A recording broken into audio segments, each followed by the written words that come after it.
So,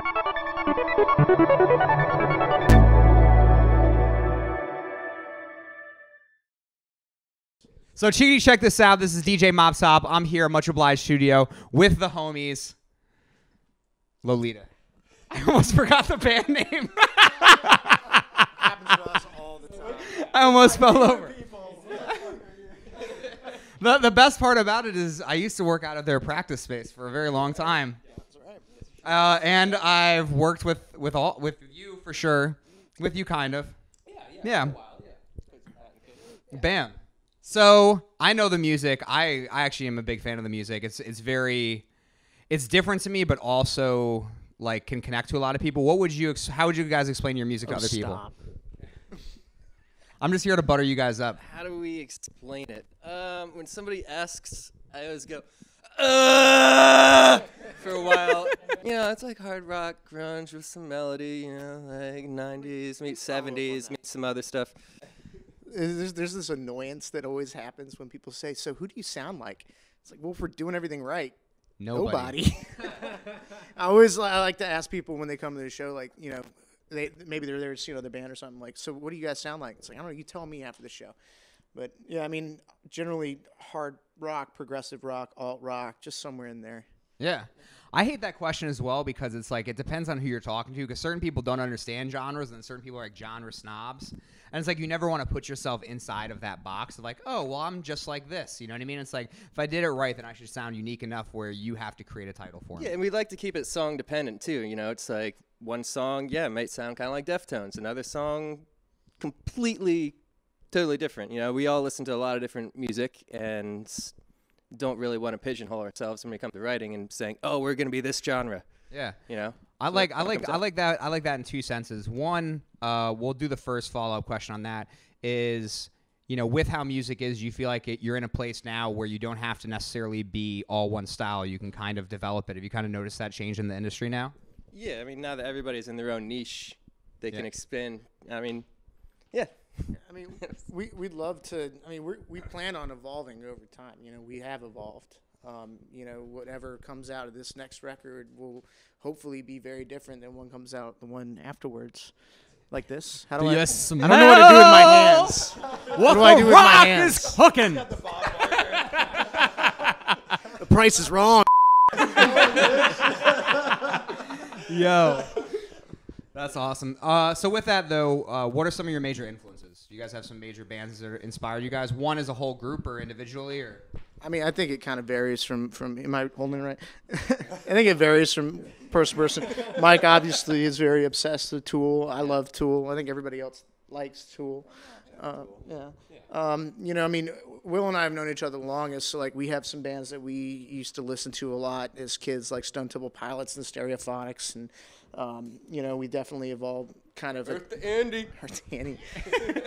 Old bands from our hometown of Virginia, and you know, I think we all kind of find ourselves in the car, at least, listen to a lot of, you know, Cirque Survive and Brand New, and I mean, I know he and I are huge Incubus fans. Brand New, I'd say, Minus the Bear, Brand New again. Yeah. I mean, but then, you know, like I'll spend 2 days listening to nothing but country music sometimes randomly, you know? I think now too, it's like you can pull inspiration from all these different genres and still apply it to like what you want to do in the sound you're trying to develop, you know? Yeah. How do you guys kind of handle your band, you know, politics and all of that? Because that can definitely be a big piece for bands and why I got out of bands, to be honest. Well, I recently, I guess, with the outros and all that started back up, but that's a big thing. You know what I mean? How do you guys kind of deal with all that? This is one of the easiest band experiences I have ever dealt with. I mean, the fact that we're all such good friends and, you know, we all like different football teams except for Will, who doesn't like a football team. He just pretends like he's a Colts fan for some reason just to piss us off. Just random. You know, I mean, we can on each other constantly, and it's completely appreciated. I think the only two people that ever really butt heads are him and I, because we've known each other literally over half our lives. That's wild to think about. And like we always come back to the center.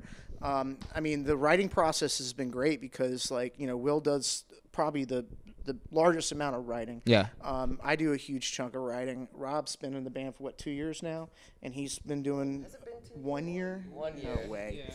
he's been doing a big chunk of writing, and like, but a lot of this stuff gets written. I mean, you know, you bring something to the band that's just so like small, and then like we sit around and smoke weed, and next thing you know, like we jam on it for an hour, we record it, and it's a song. Yeah. I think that's really special, being able to find people who you can vibe with in that way, and you know, it's family, man. That's family. That's exactly it. Yeah.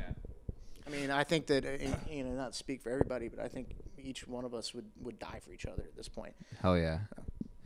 So you kind of touched on a little bit like the writing process. You want to kind of expand on kind of your guys' writing process, maybe stuff that you guys have worked on in the past, and maybe how that's evolved into what you guys are working on now?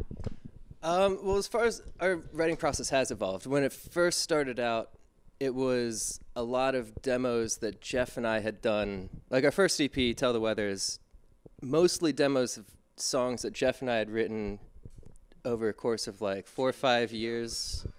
Mostly 4 or 5 years. While I was in another band in Pennsylvania, I'd come home and then we'd write during the weekdays, and I'd come up with something like, "Hey Jeff, you got to come over right now and like record some bass." Yeah. Like, to what? I'm like, "Don't worry about it. Just come over." Okay, cool. Yeah. Show it in my front door with like his computer and like his rig, and be like, "We're recording something." Like, Yeah. Let's go. I'm half drunk, but let's do it. I mean, when the time comes, though, you know what I mean? And when that moment and Yeah. that fire is there, you just have to kind of run with it, you know? Yeah, so we've kind of evolved from that, and it started off being a very me-heavy, like, bringing songs to the table thing. And as soon as we started playing with Mike, I think the first day that we played with Mike as a trio, yeah, we wrote the song In Your Head, which is the first song on our EP. Yeah, actually, yeah. That was the first time we ever jammed together. Years before we were a band. We wrote that song. And it just Jamming connects. this cabin in the woods that we lived in the middle of nowhere. And yeah, we've evolved to this point where now it's kind of like, okay, somebody has a riff or like an idea, somebody presents it, and we just kind of get stoned, get drunk in the studio, and flesh it out, and Hell yeah. come back to it. And yeah, like the other day, wrote a song. We're working on songs for a new album right now, and within 15 minutes, we had a song start to finish. Yeah, That's awesome. It was crazy.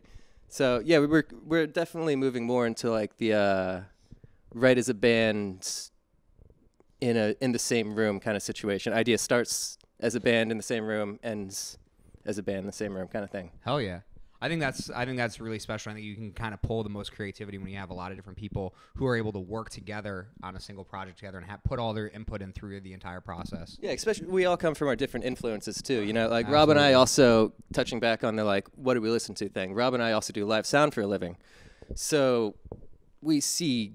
I mean, I know that I mix probably 1,500 bands a year. Wild. And that God is bless your literally soul. every Hopefully genre. they're better than a lot of. I was gonna say, hopefully a lot of them are better than the bands I've mixed. Yeah. I mean, we'll talk about that later. But it goes from everything from like traditional Korean jazz and folk music to like heavy metal. Yeah. To the next band is a swing band. So you're constantly taking that in, even if you don't realize it, and those elements start like manifesting in the way that you write, as well.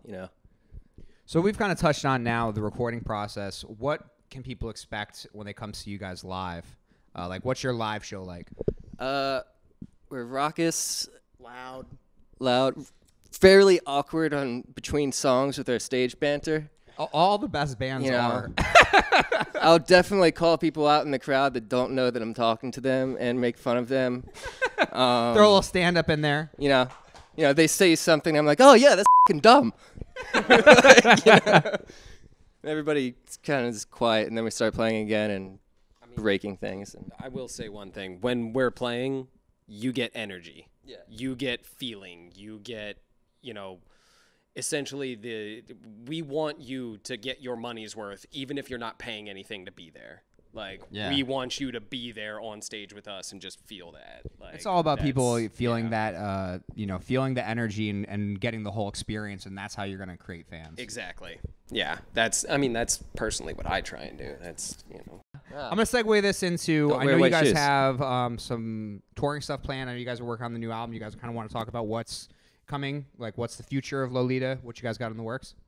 The future. So right now we are in a big writing phase.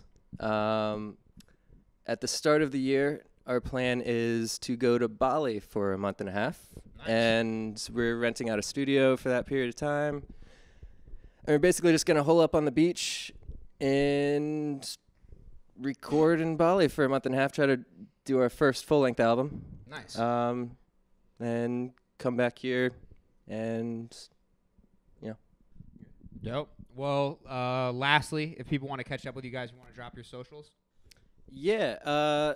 Spotify, just search Lolita. We should be the top one that pops up. Are. There might be a mariachi band at some point that overtakes us. There's a few on there.